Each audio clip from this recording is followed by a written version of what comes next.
Depuis le pont de Gaillac, on aperçoit ce mirador avec une citerne au-dessus. C'est un des derniers vestiges du camp de Bryns. Construit en 1939 pour accueillir des réfugiés étrangers, il devient camp de concentration pour femmes en 1942. Il n'y règne pas la terreur. Issues d'une quinzaine de nationalités, elles sont 1 millier à vivre ici. Les femmes ne sont pas assujetties à un travail. Elles s'occupent, je dirais, en savoir partagé.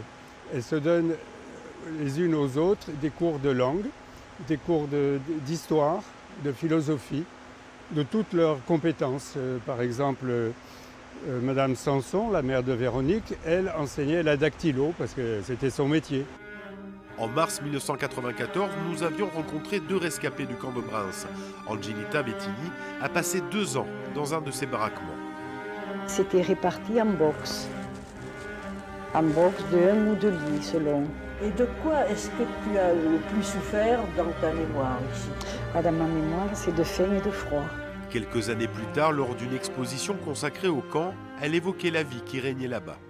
Il y a des photos de fêtes que nous avons organisées, enfin de spectacles, avec les moyens que nous avions. C'était aussi une forme de résistance. Le 26 août 1942, lors de la grande rafle en zone libre, 60 femmes juives sont internées quelque temps ici, avant de rejoindre Auschwitz. Les internées juives étaient rassemblées dans une baraque et les autres sont venus au-devant des forces de l'ordre et se sont battus physiquement avec les forces de l'ordre, avec les GMR.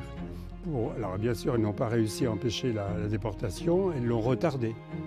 Le camp sera fermé le 4 juin 1944, soit 2 jours avant le débarquement de Normandie.